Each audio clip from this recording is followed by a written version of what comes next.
Hey there, it's Dean again. Now, today I want to talk about something crucial for anyone in sales or client management, and it's finding that perfect deal zone in negotiation.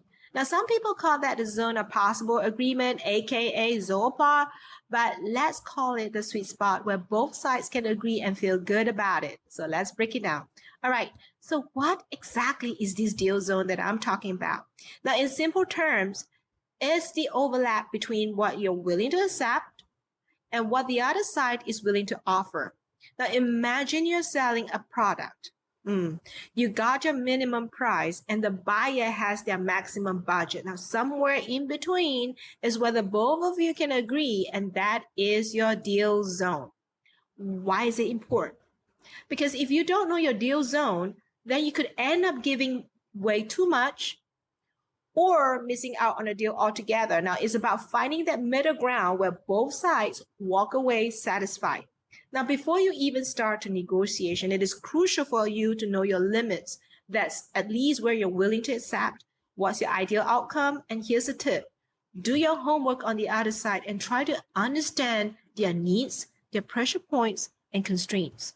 And are they working over the tight budget, or do they have a deadline that's looming, or even internal conflicts? Now, the more we know about them, the better we can figure out that sweet spot. Where is it at?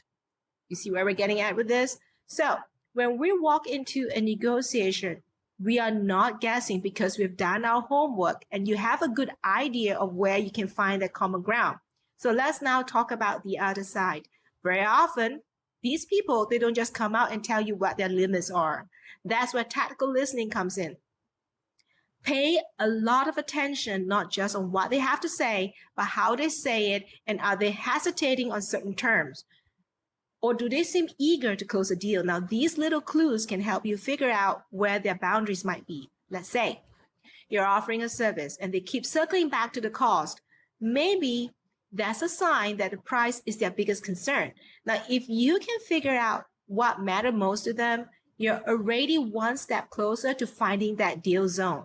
So now let's bring this alive with a quick example. Imagine you're negotiating a contract with a client who's known to be tough. Well, they sure have lots of power in the industry and can easily go to your competitors if they don't like your offer. You've done your homework though, and you know that they're pushing for a lower price and they are on a tight deadline to get the project started. This is your perfect opportunity. You propose a slightly higher price, but offer to kick off the project immediately, ensuring that the deadline will be met. Now, when you focus on what they really need, that is meeting the deadline, you have already found a deal zone where both of you can agree. Now, that's where the clients gets their project started on time and you get a fair price out of it without having to undercut yourself. Okay, so in this scenario, we've identified the client's pressure point. What's their deadline?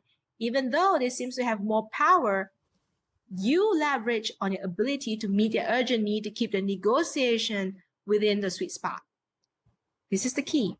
No matter how tough the other powerful the other side seems, there's always something that they will need. And it's about finding that and using it to your advantage without losing your position of strength. Because in any negotiation, we come off with a position of strength, right? So we're going to identify the deal zone. Now what? It's time to maximize that and what you can get out of it. Now start by anchoring your offer towards the higher end of your range. Now, this is going to set the stage of the negotiation and give you room for more concessions if needed while landing within your deal zone.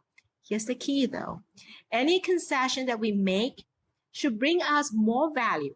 If they want a lower price, then maybe we agree to it, but in exchange for a longer contract or additional terms that work in our favor. Now, this way, both sides feel that they've won and you're the one who walks away with the best possible deal within that deal zone. All right, now that's it for today. Finding and maximizing the deal zone in negotiation is all about preparations, understanding the other side, and knowing our own limits. Whether we're negotiating with a tough client or someone with more power, we've got a tool to find the sweet spot and close the best deal possible. All right, if you find this video helpful, don't forget to like, comment, and subscribe. Until then, I'll see you in the next one.